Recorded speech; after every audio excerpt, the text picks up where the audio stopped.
네, 안녕하십니까. 방화문 전문업체 MCS 주식회사의 상무이사를 맡고 있는 임정욱이라고 합니다. 오늘은 방화문의 도금 및 컬러 강판 적용 사례와 그 전망에 대해서 말씀을 드리겠습니다. 먼저 이렇게 소중한 기회를 제공해 주신 스틸데일리, 스틸앤스틸 주최 측에 감사 말씀을 먼저 드리겠습니다. 말씀드릴 순서는 저희 회사, 제가 속한 회사 소개를 간단히 드리고, 그리고 저희의 주 업종인 방화문에 대해서 기초적인 정보를 소개를 해드린 다음에 방화문 시장의 규모와 현황, 그리고 방화문용 소재의 수요와 전망에 대해서 말씀을 드리고 마치도록 하겠습니다. 먼저 제가 속한 회사 소개를 간단히 드리겠습니다. 저희 회사 이름은 MCS 주식회사이고요.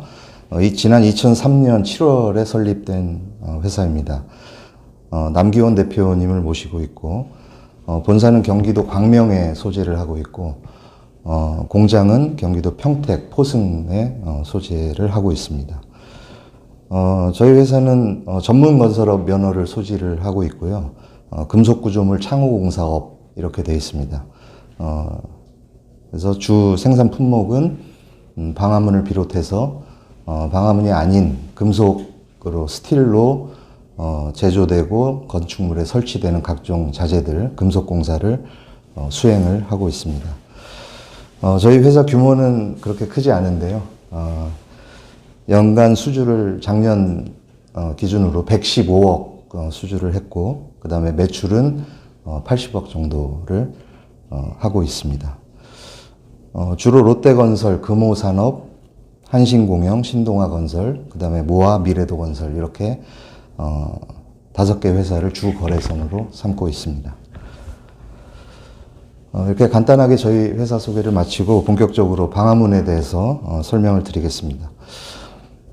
방화문이라는 것은 문 중에서도 법적인 화재 확산 방지 시간이 있습니다. 그 시간을 기준을 충족하는 문이 되겠습니다. 그래서 화재와 관련되어 있기 때문에 화재를 견디는 물성의 소재를 주 소재로 삼고 있어서 그동안에는 주로 스틸 자재를 사용을 했습니다.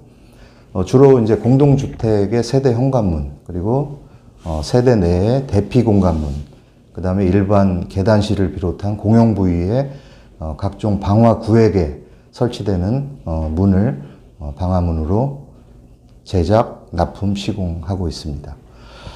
아까 말씀드렸다시피 화재랑 관련이 되어 있다 보니까 주 소재를 철판, 그 중에서도 전기 아연동 강판, EGI를 주로 사용하고 있고요. 그 다음에 고객의 요구에 따라서 컬러 강판도 사용을 하고 있습니다. 최근에는 소재가 좀 다양해졌습니다. 화재에 견디는 그런 소재가 스틸 이외에도 유리 중에서도 화재에 견디는 물성을 조합을 해서 만든 방화 유리가 있고요. 그 다음에 스키는 목재로 쓰지만 내부의 심재는 불을 견딜 수 있는 단열 소재를 사용한 목재 방화문도 현재 출시돼서 시장에 유통이 되고 있습니다. 이렇게 소재별로는 그렇게 구분이 되고요. 그 다음에 문의 개수에 따라서 싱글 도어, 그 다음에 더블 도어, 평계문, 양계문이 구분할 수 있을 것 같습니다.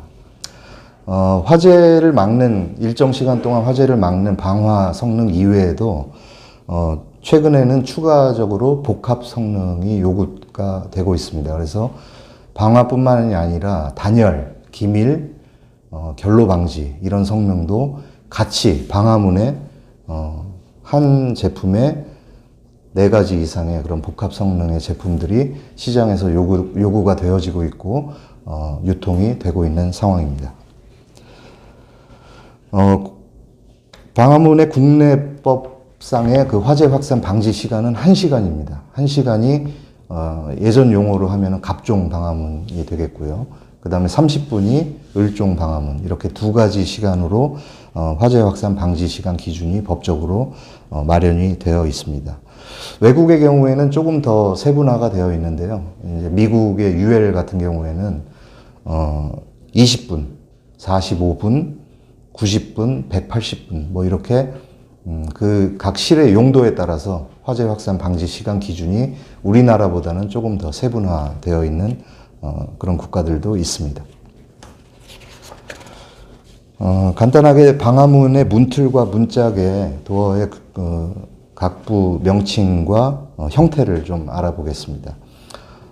먼저 문틀은 우리나라 기준으로는 4면이 기준인데 외국은 3면만 기준입니다. 미틀은 없거나 하드웨어, 다른 소재로 미틀을 형성을 합니다. 그래서 우리나라는 여러분들 댁에 가시면 현관문을 열고 들어가시면 아래쪽에 보시면 스테인리스 재질의 문턱이 있는 것을 보실 수가 있을 것입니다.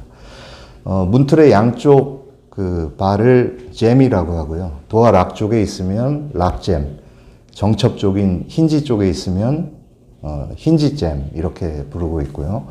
그 다음에 상부 인방은 헤드라고 프레임의 헤드라고 부르고 있습니다. 단면을 보시면 여러 세부 명칭들이 있는데 뭐 이 자세한 것까지는 여러분들이 기억하실 필요는 없으실 것 같고 이렇게 부르는구나 라는 정도만 알고 계시면 될 것 같습니다. 그래서 문틀이 앞에 보이는 면을 페이스라고 하고요. 프레임의 페이스라고 하고 도어가 문틀에 가서 딱 닿는 부분을 스탑이라고 합니다. 간단하게 그렇게 부르고 있고요. 그리고 문틀의 단면의 첫 부분부터 끝 부분까지를 문틀의 깊이, depth라고 하고 있습니다. 다음은 도어에 대해서 알아보겠습니다. 이제 제가 장표에 그림으로 표현한 부분은 이제 유리가 들어가는 문이기 때문에 여러 세부 명칭들이 있는데요. 보통은 문은 도어의 스킨, 그러니까 겉표면이 내부에 있느냐 외부에 있느냐에 따라서 인사이드 스킨, 아웃사이드 스킨 이렇게 구분이 되고 그 도어 스킨의 사이에는 심재인 코어가 충진이 되게 됩니다. 코어는 종류가 여러 가지 있는데 다음 장표에서 설명을 드리겠습니다. 단면을 보시면 그 스킨의 하부와 상부를 막아줘야 되기 때문에 하부에는 엔드 채널, 바텀 채널이라고도 하는데요.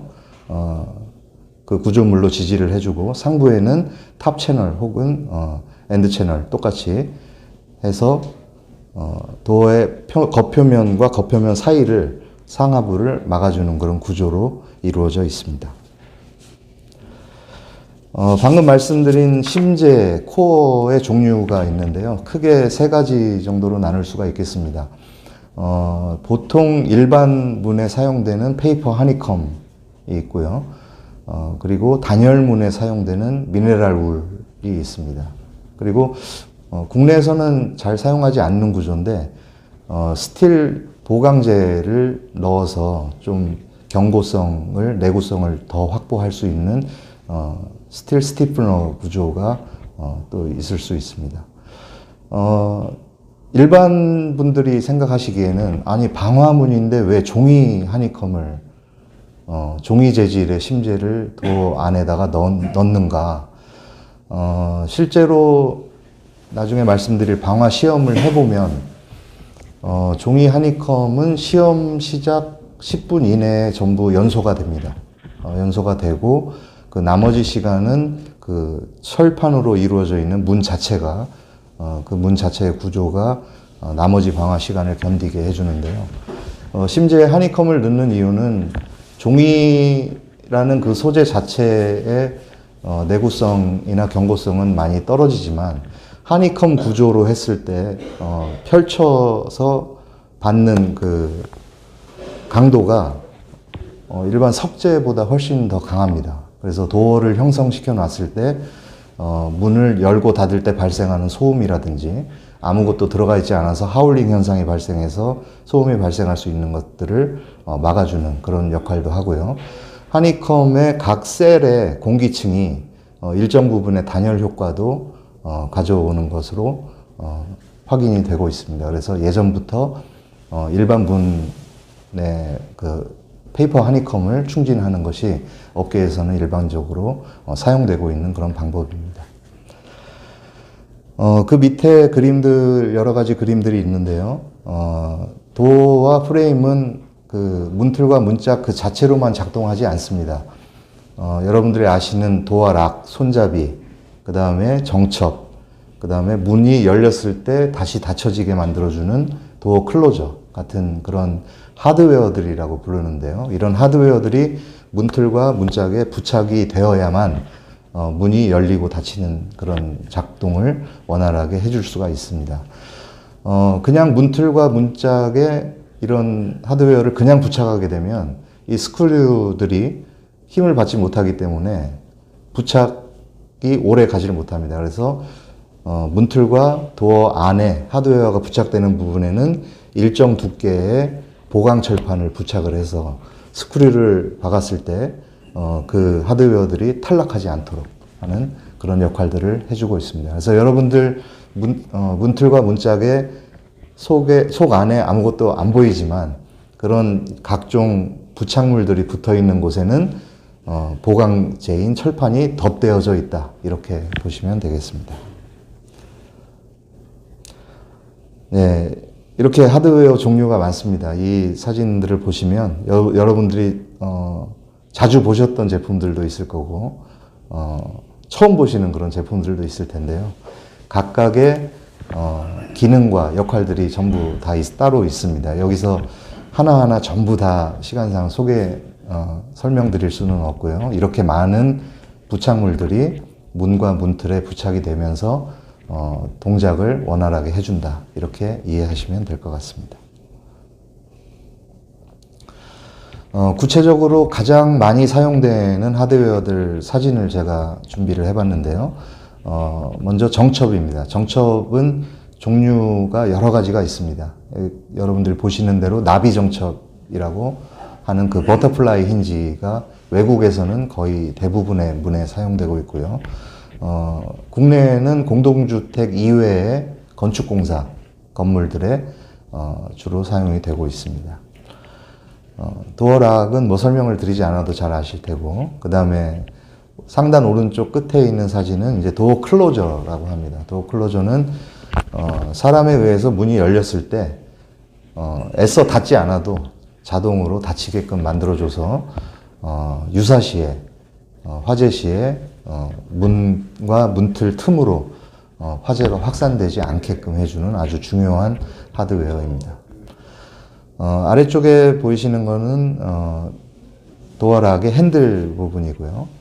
그 다음에 도어 스탑이 있는데 벽에 부착을 해서 문이 열렸을 때 벽하고 충격되지 않도록 충격 때문에 벽이 손상되거나 도어가 손상되지 않도록 하는 월 타입의 도어 스탑이 있고요. 그 다음에 바닥에도 설치를 해서 벽과의 충격을 방지해주는 플로어 타입의 도어 스탑이 있습니다. 참고로 말씀드릴 거 한 가지는 여러분들 대개 주로 사용하고 계시는 그 문 하단부에 말발굽처럼 생긴 제품이 있는데요. 이제 그 제품을 우리나라에서는 도어 스탑이라고 부르는데 정확한 명칭은 도어 홀더입니다. 문이 열렸을 때 열린 상태로 잡아주는 기능을 하는 도어 홀더고요.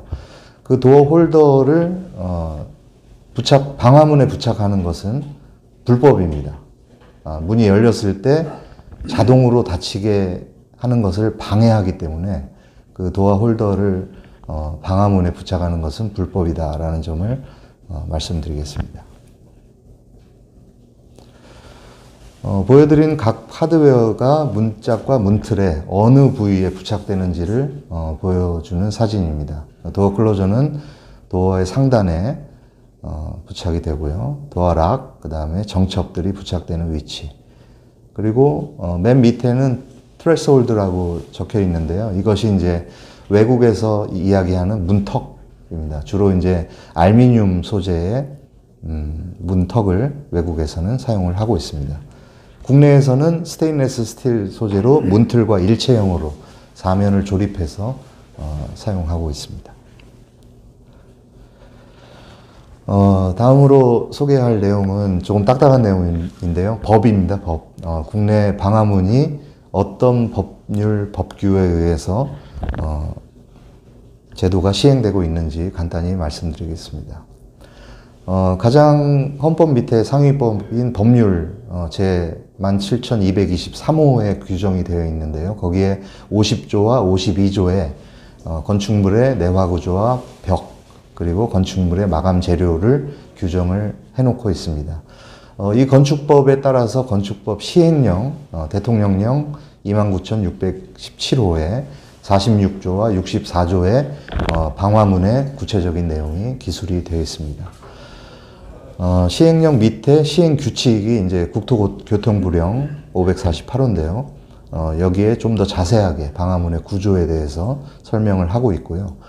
이 건축법 시행규칙 26조를 어떻게 검증할 것인가, 이것이 국토교통부 고시 2016-193호에 자동 방화 셔터 및 방화문의 기준이라는 고시에 아주 자세하게 설명이 되어 있습니다. 그래서 여러분께서 어떤 레퍼런스를 찾아보시려면 다른 법률이나 시행령, 시행규칙의 내용보다는 마지막으로 말씀드린 국토교통부 고시 2016-193호를 찾아보시는 것이 가장 많은 정보를 빨리 확인하실 수 있는 그런 계기가 될 것 같습니다. 방금 말씀드렸던 국토부 고시의 내용을 설명을 드리겠습니다. 여기에는 이제 방화문의 시험 방법을 어떻게 해라라고 설명이 되어 있는데요. 방화문의 시험 방법은 한국표준협회의 KS 규정에 의해서 시험을 하도록 되어 있습니다. 그 KS 규정 중에 F2268-1이라는 규정이 방화문의 내화 시험 방법을 규정을 하고 있습니다. 거기에서 탈락 사유가 세네 가지 명기가 되어 있는데요. 그 중에 첫 번째는 문틀과 문짝 사이 혹은 문짝에 6mm 이상의 균열이 생기면 안 됩니다. 그래서 6mm 균열 게이지가 그 시험체를 관통을 해서 150mm 이상 수직, 수평, 이동을 하게 되면 방화문으로서의 기능이 없다고 판단을 하고 있습니다. 그리고 25mm 균열 게이지가 시험체를 아예 관통을 하는 것도 시험 탈락 사유 중에 하나고요. 그 다음에 균열 게이지 이외에 이면에 10초 이상, 그러니까 시험할 때 보면은 아래 사진에도 확인할 수 있지만 가열로에 문틀과 문짝을 설치해 놓고 강제로 불을 뗍니다. 1시간 동안 불을 떼서 거기서 가열로 바깥으로 화염이 10초 이상 어느 틈에서든 발생을 하게 되면 방화문으로서의 기능이 없다고 인정되어서 시험에 탈락을 하게 되겠습니다. 방화 시험은 이렇게 가열로 시험만으로 끝나는 것이 아닙니다. 여러 가지 시험들이 더 있는데요. 그 중에 연기가 새어 나오는 것을 차단하는 기능이 있는가를 확인하는 차연 시험이 또 있습니다. 이 차연 시험 역시 KSF 2846의 시험 방법에 의해서 시험을 하는데 가압 체인버 사이에다가 시험체를 설치를 한 다음에 25파스칼에서 0.9 이상의 공기 누설량이 발생을 하면 안 되게 되어 있습니다. 그리고 문 기본의 그 본연의 성능, 문이 비틀렸을 때 다시 돌아오는 상태라든지, 그 다음에 상부에서 힘이 받았을 때 처지는 그런 상태라든지, 그 다음에 여러 번 열고 닫았을 때의 변형량이라든지, 그다음에 어떤 충격물이 충격을 했을 때 변하는 변형량이라든지 하는 것들을 시험을 하는 항목들이 추가로 되어 있습니다. 그래서 방화문으로서의 성능은 일단 1시간 동안 그 화재 확산 방지 기능을 확인하고 연기 차단, 그 다음에 여러 가지 물리력 테스트, 이렇게 복합적인 시험으로 성능을 확인하고 그것으로 성적서가 발급된 제품만이 법적인 구속력을 갖는 제품으로 시장에 유통되고 설치될 수 있다라는 점을 말씀을 드리겠습니다. 아까 잠깐 말씀드렸던 그 추가 성능 시험들이 있는데요. 현재 국내 공동주택용 방화문은 방화문으로서의 기능만 요구를 하고 있지 않습니다. 단열과 기밀 성능 그리고 결로 방지 성능을 같이 확보한 제품을 세대 현관문이나 대피 공간 방화문에 채용을 하고 있고요. 이 중에서 특히 대피 공간문은 차열 성능, 열 전도, 일정 부분의 전도 성능까지 확보를 해야만이 법적인 제품으로 사용을 할 수가 있습니다. 그래서 아까 말씀드렸던 시험, 열과는 관계없는 화염만을 측정하는 그 시험을 하면서 열 전도가 얼마 정도까지 되는지를 확인하는 차열 시험을 대피 공간 방화문에는 적용하고 있다. 이런 말씀을 드리겠습니다. 기준은 문틀은 30분 동안, 비차열 시험은 1시간을 하지만 차열 시험은 30분간 하는데요. 30분 동안 일정 그 온도가 넘어가지 않으면 합격이 되게 되겠습니다. 그래서 도어의 개별 지점은 180K, 그 전체 평균은 140K 이내가 나와야 되고 문틀은 360K 이하면 적합한 제품으로 판정을 받습니다. 단열 기밀 결로 방지 성능은 역시 그 다른 KS 규정에 의해서 시험을 보게 되어 있는데요. 국토부 고시 2014-449호에 그 시험 방법이 기재가 되어 있습니다. 그래서 단열은 열관류율이 1.8 혹은 1.4 이하여야 되고 통기량은 2등급 이하가 적합품으로 되어 있습니다. 그래서 결로 시험은 지역별로 온도 저하율 값을 지역별로 적용한 기준을 적용하고 있는데요. 우리나라는 1지역, 2지역, 3지역 그래서 그 남부지방, 중부지방, 그 다음에 그 이상의 혹한지를 기준으로 나누고 있습니다. 그래서 각각의 온도 저하율 값을 적용한 결로 방지 시험을 실시를 해서 거기에 적합한 제품이 법적으로 유통이 가능하도록 되어 있습니다. 이런 성능들 이외에 최근에 또 이슈가 되었던 것이 이제 침입 방지 기능인데요.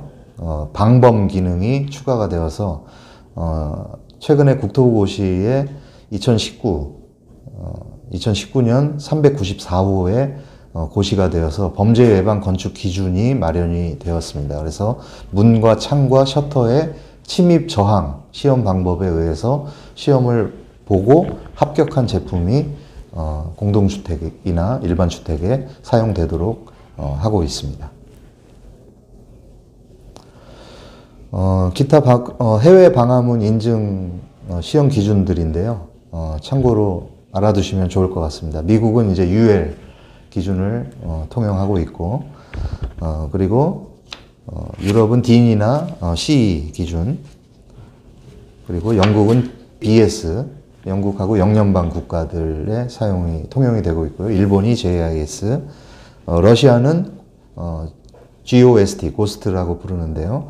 이 기준을 옛날 독립국가 연합지역까지 통용을 하고 있습니다. 중동은 쿠웨이트 인증을 취득을 하면 방화문을 수출하거나 납품할 수 있도록 되어 있습니다. 여기서 특기할 만한 부분은 미국 UL 기준인데요. 미국 UL 기준은 다른 나라에 없는 시험 방법을 하나 더 쓰고 있습니다.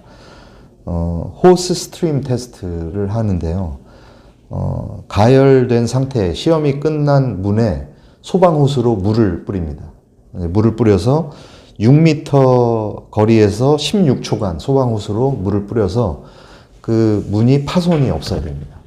이제 그런 기준이 추가적으로 UL에는 적용이 되고 있다라는 점을 기억하시면 좋을 것 같습니다. 방화문의 제작 과정에 대해서도 잠깐 말씀을 드리겠습니다. 문틀과 도어, 각각 프레임과 도어의 공정이 유사하지만 구분해서 말씀을 드리겠습니다. 문틀을 제작을 할 때는 먼저 쉐링 머신을 이용해서 원자재를 절단을 하는 공정이 있고요. 그 다음에 절단된 제품을 펀칭 머신을 이용해서 가공하는 공정을 거치게 됩니다. 이렇게 절단과 가공이 끝난 반제품은 절곡하고 조립하는 과정을 거쳐서 여러분들이 보시는 사면 문틀이 제작이 되게 되겠습니다. 도어도 대동소이한데요. 추가되는 공정이 하나가 더 있습니다. 도어는 펀칭머신을 이용해서 절단된 원자재를 가공을 하고 그 다음에 롤포밍이나 그 다음에 절곡을 통해서 문짝의 모양을 형성을 합니다. 그 다음에 반제품으로 나온 제품을 아까 말씀드린 여러 가지 심재를 도어 스킨 사이에 부착을 해서 핫프레스 같은 곳에 집어넣어서 접착제가 잘 발포가 돼서 심재가 도어 스킨 내부에서 유동되지 않도록 그렇게 조립을 하는 공정을 추가로 갖도록 되겠습니다. 완성돼서 나온 도어는 분체 도장 공정을 거쳐서 색상을 구현해서 출고를 시키게 되겠습니다. 컬러 프린트 강판을 사용할 경우에는 후 도장이 아니라 이미 철판에 여러 가지 패턴이 인쇄된 그런 제품을 사용하기 때문에 도장이 완료된 상태의 원자재로 도어를 제작하고 후 도장은 없다. 이렇게 EGI 철판을 사용한 도어 제작 방식과 도장이 후 도장이냐 원자재에 먼저 도장이 되어 있느냐 하는 그 차이점이 있다는 부분을 말씀드리겠습니다. 이렇게 제작 과정을 거친 문틀과 도어는 현장에 나가서 시공을 하게 됩니다. 시공은 골조 구조체에 앵커 작업을 먼저 한 다음에 문틀을 가설해 놓고 수직과 수평의 상태를 확인한 다음에 그 상태 그대로 선 시공한 앵커와 용접을 통해서 고정을 시킵니다. 이렇게 고정된 문틀이 설치가 완료가 되면 후속 공정들이 계속 따라 붙게 되겠죠. 벽체 마감을 하고 바닥 마감을 하고 천정 마감을 하고 그 다음에 도어가 설치가 되겠습니다. 사실 방화문의 설치의 거의 80% 이상은 문틀의 시공이라고 보셔도 과언이 아닙니다. 문틀의 수직 수평이 도어의 수직 수평을 좌우하기 때문에 문의 개폐가 원활하게 이루어지려면 문틀의 수직 수평이 가장 중요한 시공 포인트가 된다고 할 수 있겠습니다.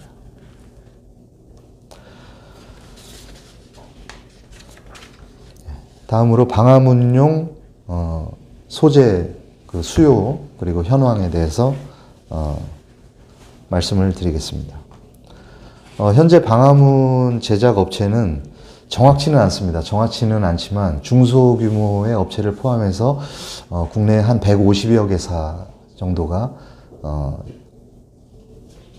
영업하고 있는 것으로 추정을 하고 있습니다. 시장 규모는 약 7천억 정도에서 1조 원 내외로 추산을 하고 있고요. 이 중에서 쏠림 현상이 조금 심한데요. 상위 10개사, 10개 회사의 평균 매출이 회사별로 편차는 있겠습니다만은 약 500억 원에서 1000억 원 내외 정도로 추정이 되고 있습니다. 보다 자세한 사항은 저희 업계에 협회가 구성이 되어 있습니다. 대한방화문협회라고 협회가 구성이 되어 있고 경기도 화성에 사무실을 두고 있어서 이쪽에 문의를 하시면 보다 자세한 현황을 확인할 수 있을 것 같아서 참고로 제가 장표에 기재를 해드렸습니다. 소재의 수요 그리고 전망에 대해서 말씀드리겠습니다.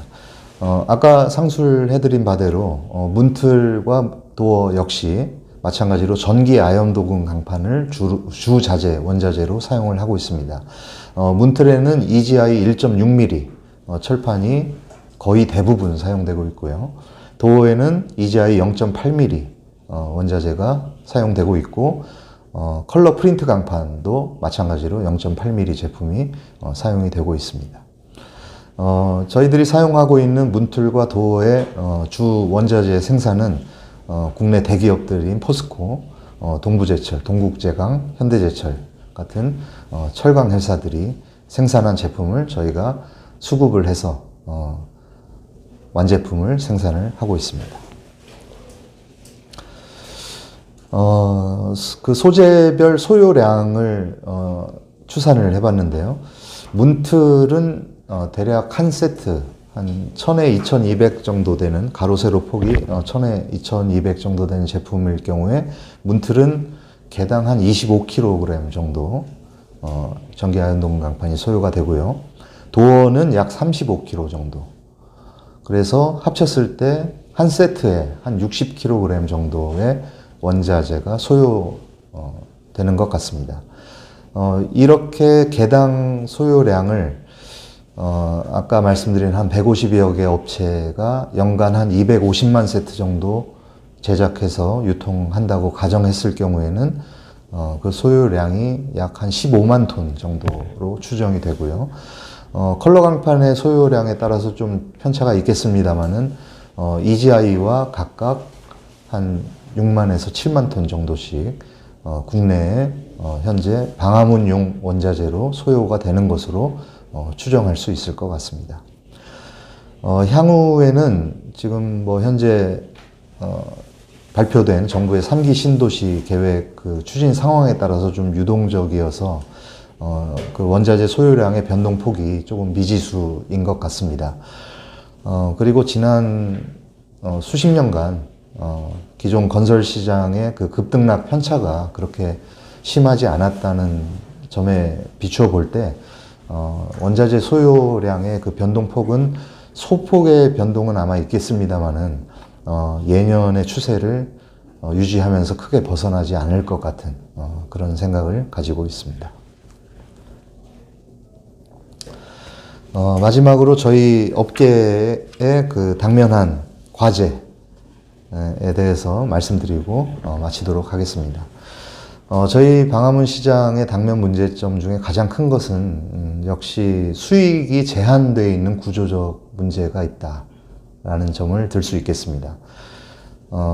이 부분은 대부분의 건축자재에 해당이 될 수도 있을 것 같은데요.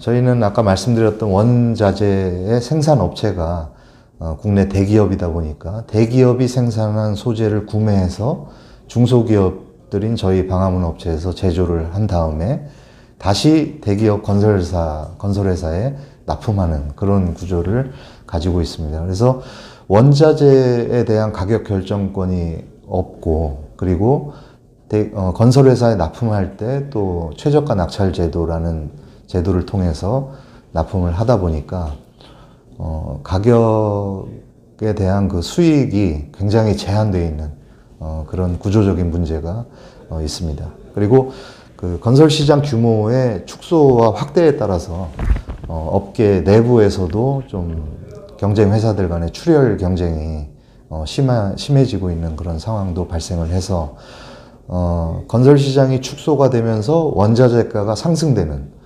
그런 형태의 시장에서는 아주 직격탄을 맞을 수밖에 없는 그런 구조를 가지고 있습니다. 두 번째는 아까 말씀드렸던 방화문의 여러 가지 성능들이 있는데 한 가지 제품에 다중 복합 성능이 요구가 되고 있다. 이것이 또 한 가지의 문제점입니다. 아까 말씀드렸던 대로 박내화 성능 이외에도 단열 성능과 기밀 성능, 결로 방지 성능, 차열 성능, 침입 방지 성능 이런 것들이 같이 한 제품에 요구가 되다 보니까 제조 원가의 상승 압박이 되는 그런 요인으로 작용하고 있는 것이 현실입니다.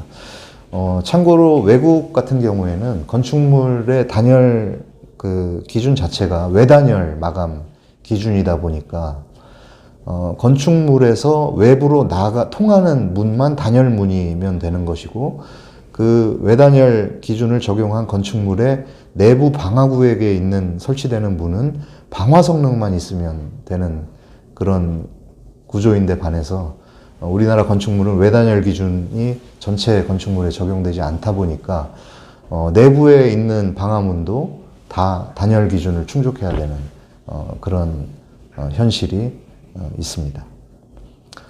마지막으로 올해 8월에 국토부 고시가 나올 예정인데요. 방화문의 인정제도라는 그 규제가 시행이 될 예정에 있습니다. 그래서 주요 골자는 방화문의 품질 관리의 주체가 그동안은 사용자인 건설회사에 있었는데 방화문 인정제도를 통해서 국가가 그 품질의 관리를 하는 그런 주체가 국가로 전환된다라는 점이 가장 큰 부분이고요.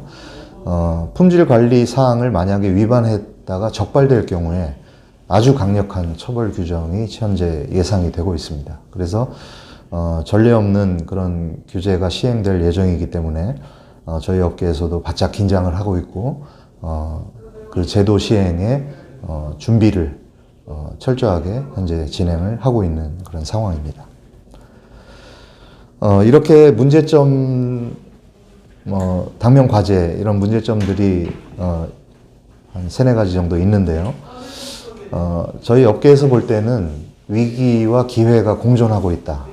이렇게 판단을 하고 있습니다. 그래서 방화문 인정제도가 올 8월에 시행되면서 받을 시장과 업계의 충격에 충분히 대비를 하고 그리고 앞으로 친환경 주택 정책의 확대에 따라서 제로하우스나 패시브하우스가 이제 공동주택에 적용될 날이 얼마 멀지 않았고 이미 적용이 돼가고 있습니다. 그래서 초고기밀 단열 방화문의 그런 신제품의 수요가 점차 확대될 것으로 예상을 하고 있습니다.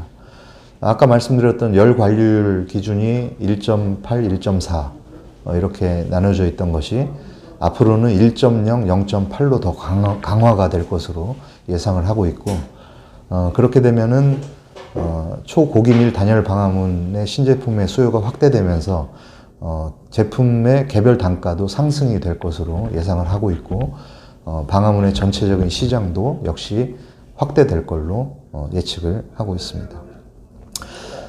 이러한 제품을 생산하기 위해서는 기존의 그 인력 위주의 그런 공장 생산 설비에서 벗어나서 최첨단 설비 투자가 이제는 더 이상 미룰 수 없는 그런 상황이 된 것 같습니다. 그리고 최첨단 설비 투자뿐만이 아니라 이런 복합 성능의 방화문을 생산하기 위한 신소재를 계속적으로 지속적으로 발굴하고 그것을 제품에 적용을 하는 그래서 신제품을 생산해내는 신기술의 개발 노력이 그 어느 때보다 절실히 요구가 되고 있습니다. 마찬가지로 설비를 투자하고 신소재를 발굴해서 신제품을 시장에 내놓는 그런 신기술 개발 노력 이외에도 생산 제조 원가 절감 노력은 역시 병행되어야 되겠다라는 것이 저희 업계의 평가입니다. 두서 없고 부족한 내용이지만 경청해 주셔서 감사합니다. 부족한 자료지만 여기 명기해드린 메일로 요청을 주시면 자료를 제가 필요하신 분들께는 메일로 전달을 해드리도록 하겠습니다. 경청해 주셔서 고맙습니다. 이제 뭐 대기업 철강회사에서 직판하지 않으니까 이제 그 철강 대리점들을 통해서 구매를 하고 있습니다. 거기까지는 저희가 파악을 못 하고 있고요. 이제 각 그 방화문 회사마다 이제 오래 전부터 거래해 왔던 그런 업체들 주로 이제 그 회사들이 소재한 공장 주변에 위치한 대리점들에서 이제 물류 비용도 있고 하니까 주로 거래들을 하시는데요. 이제 주로 이제 그 거래 관계가 최소 뭐 수십 년 이렇게 된 업체들이 많습니다. 철강 대리점들이 물론 기존의 그 거래 업체별로 할당된 쿼터를 대주는 그런 역할들을 하고 있고요. 그 다음에 이 원자재 가격 상승 인하 될 때가 상당히 민감해서 저희들이 조금 아쉬운 부분은 원자재 인상 그 소식이 들리면 갑자기 공급이 잘 되던 원자재가 공급이 안 되는 경우 그게 실제 제품이 없어서 그런 건지 아니면 그 인상 발효가 된 이후에 출고를 하려고 하는 건지는 잘 모르겠습니다만 그런 애로사항이 지금 최근 3, 4개월 사이에 폭등을 해가지고요. 원래는 몇 달 전까지만 해도 킬로그램당 800원대였습니다. 근데 현재는 지금 1200원을 넘어서 지금 1300원에 육박을. 아까 그 말씀은 이제 이지라는 소재를 구입하는 데 있어서 네. 아마 철강회사와의 어떤 관계, 철강회사에 대한 이해 이런 것들이 상호 양산업 간의 어떤 그런 교류, 네. 기업에서 생기는 게 그럴 아니라. 수도 있습니다. 그럴 수도 있고 이제 저희가 구조적인 문제인데 아까 잠깐 말씀드렸지만 원자재가가 그렇게 몇백 원이 올라갔는데 이제 건설 회사하고는 계약을 해서 물건을 납품하는 중에 있는 상황이면 도어가 들어갈 시점이면 계약할 시점에서 거의 한 6개월에서 1년 후가 됩니다. 이제 그러다 보니까 이 변동폭을 어떻게 리커버리 할 수 있는 방법이 사실상 좀 없는 상태고요. LH공사 같은 경우는 그나마 이제 물가 연동을 해서 에스컬레이션을 해주는 경우가 있지만 이제 민간 건설 현장에서는 거의 불가능하다 보니까 그 손실이 고스란히 업체에 전가되는 그런 좀 어려움이 있습니다. 일단 방화문 지금 우리나라는 그 제조와 설치가 분리가 되어 있지 않습니다. 이게 이제 전문 건설업 면허에 같이 묶여 있다 보니까 이 전문 건설업 면허를 취득하지 않고서는 방화문을 일반 판매밖에는 할 수가 없습니다. 그러면 이제 시장이 굉장히 제한적이다 보니까 이제 공동주택 시장이라든지 건축 시장에는 진출을 할 수 없는 상황이 되는 거고요. 이 전문 건설업 면허를 취득을 하고 제조 설비를 구축을 하는 게 그 다음 스텝일 텐데 제조 설비가 예전에는 이 방화문이 그 88 올림픽 이전에 이제 활성화가 되기 시작하면서부터는 아주 소규모의 철공소에서도 사실 제작이 가능했었습니다. 그래서 실제 밴딩기하고 그 다음에 지금 같은 그 자동 펀칭기도 없었던 시절이니까요. 밴딩기와 용접기 정도만 있으면 사람 한 3, 4명 정도만 있으면 제작할 수 있었던 그런 진입장벽이 거의 없다시피 한 업종 중에 하나였습니다. 그래서 그 시절에 우후죽순으로 생겨났던 이유도 있고요. 최근에는 이런 여러 가지 복합 성능들이 요구되면서 그 시절보다는 훨씬 더 정밀하게 제작을 해야 되는 그런 상황이 되다 보니까 일정 수준 이상의 제조 설비가 필수적이 되었습니다. 그래서 최근에 자동 생산 설비 같은 경우에는 신품일 경우에는 거의 한 50억 원 정도 초기 투자가 그렇게 필요한 그런 업종이 되어서 뭐 50억이라는 돈이 뭐 크면 크고 작으면 작은 돈이겠지만 그렇게 뭐 쉽게 접근할 수 있는 그런 업종은 아닌 업종으로 점점 더 이렇게 변해가고 있는 추세라고 보시면 됩니다.